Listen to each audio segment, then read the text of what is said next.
혹시 이런 경험 있으신가요? 너무 더운 날 시원한 아이스커피 한 잔에 생기가 돌아온다고 느낀 적, 또는 더위에 지쳐 퇴근 후 맥주 한 캔으로 하루를 마무리한 적. 그런데 그 순간의 시원함이 내 몸에는 숨은 위험이 되고 있었다면요? 미국 기상청은 최근 폭염 기간 중 카페인과 알코올은 피하라는 경고를 공식 발표했습니다. 단순한 생활 팁이 아닙니다. 실제로 커피와 술이 우리의 몸속 수분을 빠르게 빼앗고 열사병의 위험을 높이는 과학적 근거가 있습니다. 이걸 몰라서 매년 여름 수많은 사람들이 탈수와 열탈진으로 응급실을 찾고 있습니다. 폭염이 위험한 건 단순히 더워서가 아닙니다.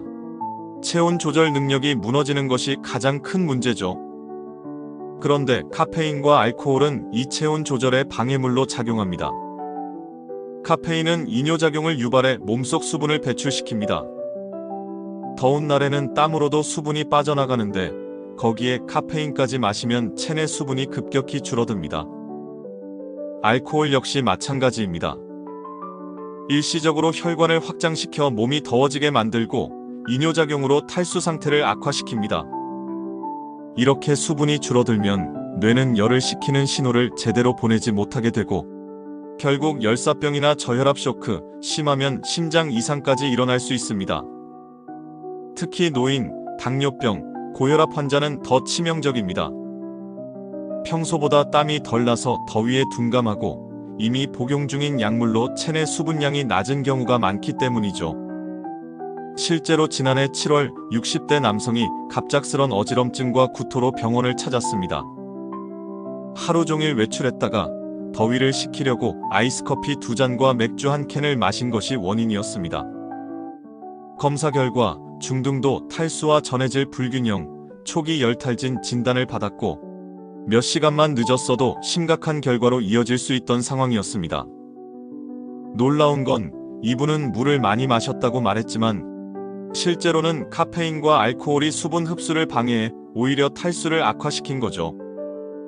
특히 폭염특보가 발효될 정도의 날씨에는 음료 선택이 건강을 지키는 가장 중요한 요소가 됩니다. 자, 그럼 이런 질문이 생기죠. 이제 뭘 마셔야 할까? 첫째, 카페인과 알코올은 가급적 피하셔야 합니다. 특히 더운 오후 시간대에는 더욱 위험합니다. 둘째, 물은 한 번에 많이 마시기보다는 조금씩 자주 마시는 것이 좋습니다. 셋째, 전해질 음료나 오이, 수박, 토마토 같은 수분 많은 채소를 자주 섭취하세요. 넷째, 찬 커피 대신 보리차, 생강차 혹은 무카페인 허브차를 추천드립니다. 그리고 중요한 습관 하나, 목이 마르지 않아도 미리 수분을 보충하는 것입니다. 갈증은 이미 탈수가 시작된 상태라는 사실 기억해두세요. 여름철 건강을 지키는 건 대단한 비법이 아닙니다. 지금 마시는 한 잔의 선택에서 시작됩니다. 그 선택이 내 몸을 병들게 할 수도 반대로 지켜줄 수도 있습니다. 오늘부터 실천해보세요. 커피 대신 물 한 잔, 술 대신 수분이 풍부한 과일 하나. 그리고 꼭 기억하세요. 폭염은 기온보다 수분 싸움입니다.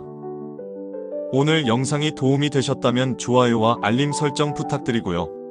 댓글로 여러분만의 여름철 건강 꿀팁도 함께 나눠주세요. 함께 건강을 지켜가는 지혜, 손에 잡히는 지혜건강이었습니다. 감사합니다.